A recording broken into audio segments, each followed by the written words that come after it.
ரொட்டி சுட்டு கொடுத்தாங்க. அதனுடைய ஆசீர்வாதங்கள் பஞ்சகாலம் முடிகிற வரைக்கும் அவங்களுக்கு எண்ணெயும் மாவும் குறையவே இல்லை.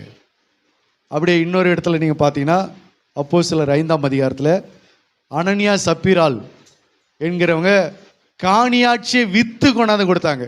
சாரி பார்த்து விதவை எவ்வளோ கொடுத்தாங்க? கொஞ்சோண்டு கொடுத்தாங்க. அனனியா சப்பீராள் எவ்வளோ கொடுத்தாங்க? நிலத்தை எல்லாம் விற்று, வீடு வாசலையெல்லாம் விற்று கொண்டு வந்து கொடுத்தாங்க. அல்லேலூயா. கடைசியில் என்னாச்சு? 2 பேரும் மண்டையை போட்டதான் மிச்சம். 2 பேரும் ஸ்பாட் அவுட்டில் சாவு, அவ்வளோதான். பார்க்குறவங்க என்ன சொல்லியிருப்பாங்க? வீடு வாசல் பூரா கொண்டு போய் விற்று காணிக்கை கொடுத்த, கடைசியில் உனக்கா இந்த நிலைமை, உன் குடும்பத்துக்கு அந்த நிலைமை. அந்த கடவுளுக்கு கண்ணு இல்லை, அந்த ஆண்டவருக்கு கண்ணு இல்லை. ஆண்டவருக்குன்னு நிலத்தையெல்லாம் விற்று காணிக்கை கொடுத்தே, கடைசியில் உன் குடும்பம் அழிஞ்சு போச்சேம்மா.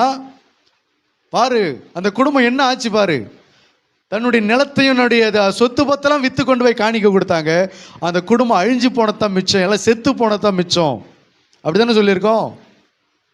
அது எப்படி? கொஞ்சம் எண்ணெயும் கொஞ்சமாகவும் கொடுத்தவங்களுக்கு பஞ்சகாலம் முழுக்க எண்ணெயுமாவும் குறையாத அளவுக்கு ஆசீர்வதிச்சாரு.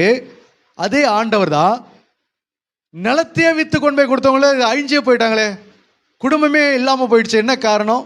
எங்கே நடந்தது மிஸ்டேக்? நிலத்தையே விற்று கொடுக்கறதுக்கு அர்ப்பணிச்சுட்டாங்க. ஆனால் அவருடைய வார்த்தையின்படி செய்வதற்கு என்ன செய்யலை? அர்ப்பணிக்கல. பரிசுத்த ஆவியின் இடத்துல பொய் சொல்லி நிலத்தின் கிரயத்தை கொஞ்சம் வஞ்சித்து ஏமாற்றினார்கள். அதனால என்ன ஆச்சு? எல்லாமே முடிஞ்சு போச்சு. அல்லேலூயா. அப்போ கர்த்தருக்கு நம்ம காணிக்க கொடுத்துட்டோம்ல, கர்த்தர் ஏன் இன்னும் என்னை ஆசீர்வதிக்கல?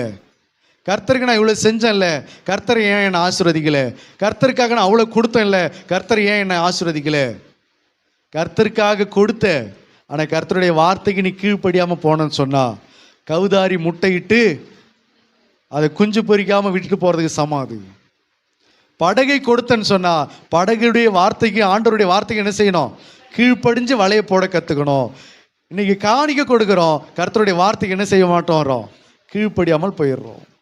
அப்போ ஏன் இன்றைக்கி நிறைய பேர் சொல்கிறாங்களே, நாங்கள் ஆண்டவருக்காக அவ்வளோ செஞ்சோம், சர்ச்சுக்காக இவ்வளோ செஞ்சோம், ஊழியத்துக்காக நாங்கள் அவ்வளோ செஞ்சோம், பாஸ்டருக்காக நாங்கள் அவ்வளோ செஞ்சோம், ஆனால் எங்களுக்காக இந்த நிலைமை, எங்கள் குடும்பத்துக்காக இந்த நிலைமை. ஆண்டவருக்காக ஊழியத்துக்காக நாங்கள் அள்ளி அள்ளி கொடுத்தோம், சபைக்காக நாங்கள் அள்ளி கொடுத்தோம், ஊழியத்துக்காக நாங்கள் எவ்வளோ தூரம் செஞ்சோம், ஆனால் நாங்கள் கடைசியில் இப்படி ஆகிட்டோமே. இது என்ன காரணம்? என்ன ரீசன்? கொஞ்சம் எண்ணெயும் கொஞ்சம் மாவுக்கே கர்த்தர் பலன் கொடுத்துட்டாரு. ஒரு கலசம் தண்ணீர் கொடுத்தாலே அதுக்கு பலன் நீ அடையாமல் போவது இல்லை என்று கர்த்தர் சொன்னார். ஒரு டம்ளர் தண்ணீர் கொடுத்தாலே அதுக்கு பலன் உண்டுன்னு சொன்னவர், நிலத்தையே விற்று சொத்தா நிலத்தை